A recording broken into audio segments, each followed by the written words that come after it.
All right, back here on the channel, I am joined by Andrew Marchand from The Athletic. Reports on the business of what is happening in sports better than anybody out there. So, really appreciate the time and joining me. And you saw his byline along with Stuart Mandel on the story in The Athletic recently about college sports tomorrow's Super League proposal, which has certainly generated a lot of conversation throughout the college sports world. Well, I know it was mentioned in the article that there had been a meeting with the ACC and there were scheduled meetings with the SEC, Big Ten, and Big 12 that were called off and didn't happen.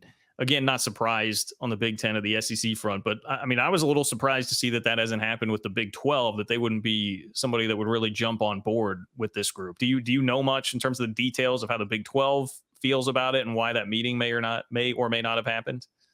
Yeah, we wrote in the story that the commissioners who canceled, according to our sources, part of the reasoning was they have these new TV deals with their partners, and they didn't really want to upset them. So this would be going outside of that. Obviously the Big 12, survived because Brett Yarmark, he outwitted George Kliavkoff in the Pac-12 by stepping ahead in one of the landmark moves by a commissioner, probably, in college football history, because it led to the survival of a conference.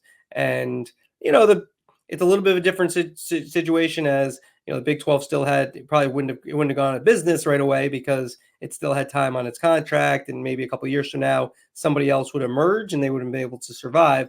But they definitely put themselves in advantageous position by doing the TV deal with ESPN and Fox, whereas the Pac-12 waited and now ceased to exist.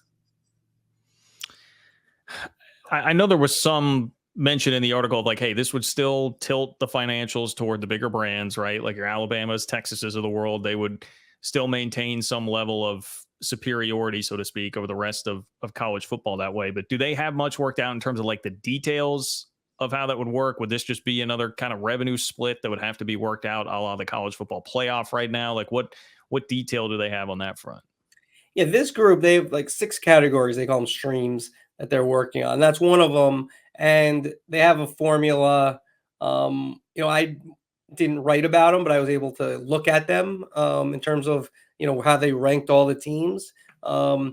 And, it's basically, it's mathematical. So, the bigger teams are going to make more money, by winning, number one, but also their TV numbers. So, there are some teams, like it's not all SEC and Big Ten. I mean, there's some teams in both of those conferences that don't rate as well as teams outside of those conferences. So in this process, those would do better. I mean, I would say this overall, if you were starting today, and you're not starting today, but if you were starting today, their plan makes a lot of sense. If you wanted to have the best system for college football, number one, it kind of addresses the they would have a union for the players. The players would obviously have to decide that they want a union, but that's who they negotiate with. With all these, with payment, basically inevitable. So that's number one.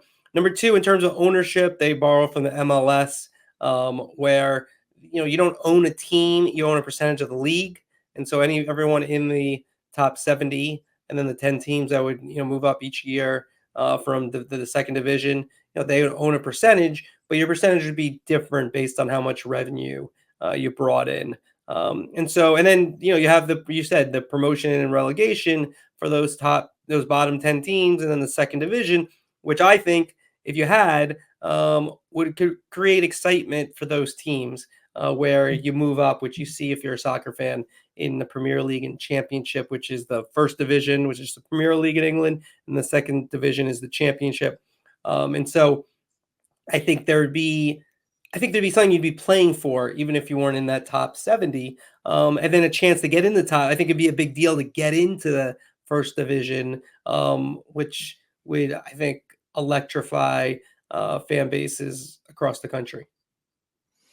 Yeah, also makes those games more enticing for TV too. Back to the TV point.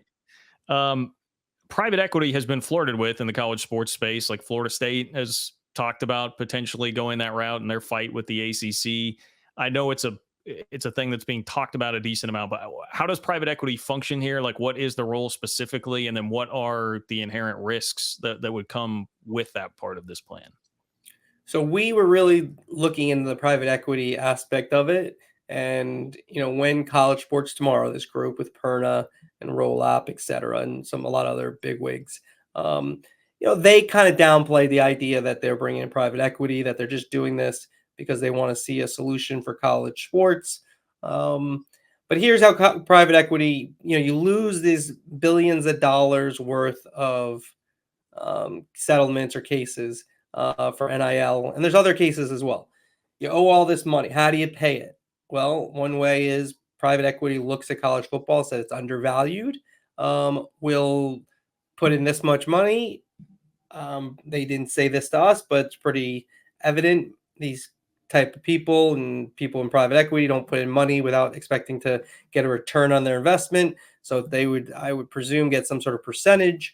And so you say, well, nobody wants private equity in, but to solve your problems, that's when private equity comes in. And so, do I think that I do believe that could happen? Again, I want to make this is really, I think, the biggest point of the article.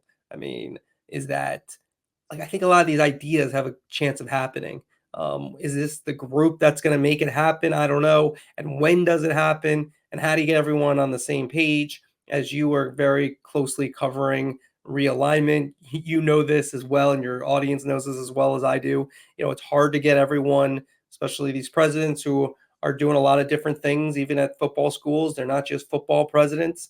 They have a lot of other responsibilities. So this isn't always their full focus. And so how do you get everyone on the same page and go in the same direction? So, but yeah, private equity, I do think, is part of the equation.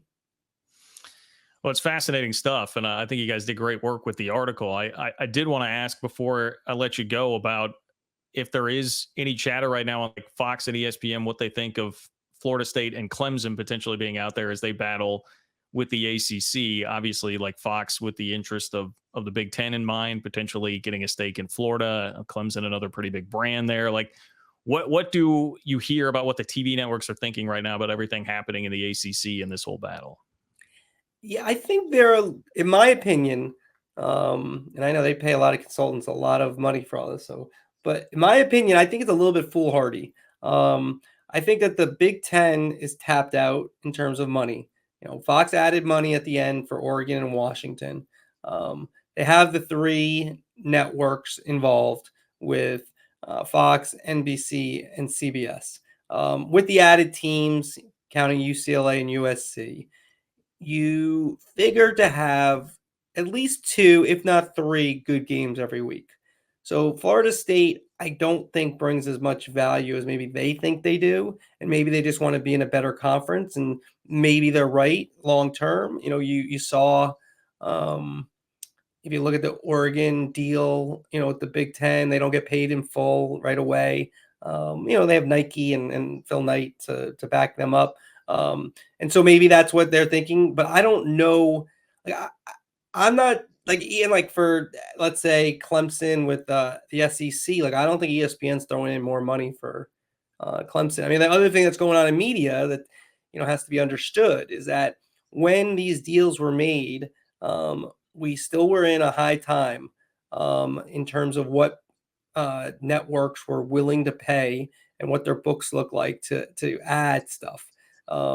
Where we are right now, it's a little, you have the NBA, they're probably gonna get their money, but even that one I think is going to be a little bit tougher than maybe if they had gone a couple of years ago, which is all just luck or bad luck. And so I don't see, and there's a huge point too, is that, and just going through the whole Pac-12, Big 12 stuff, as if I had a stake in it, I just was reporting what I knew. But I do think sometimes fans sound as if they think Fox and ESPN, NBC, Amazon, Apple, they're charities, and they're not. They're businesses. So they're only going to make these deals if they think they're good business deals. And so I don't know on the open market if Florida State or Clemson, maybe, if they have, if they would be able to get more money, or if they would just end up being independent. I'm not sure. I mean, I would hope that they know more than I do in terms of what would happen if they were to break free.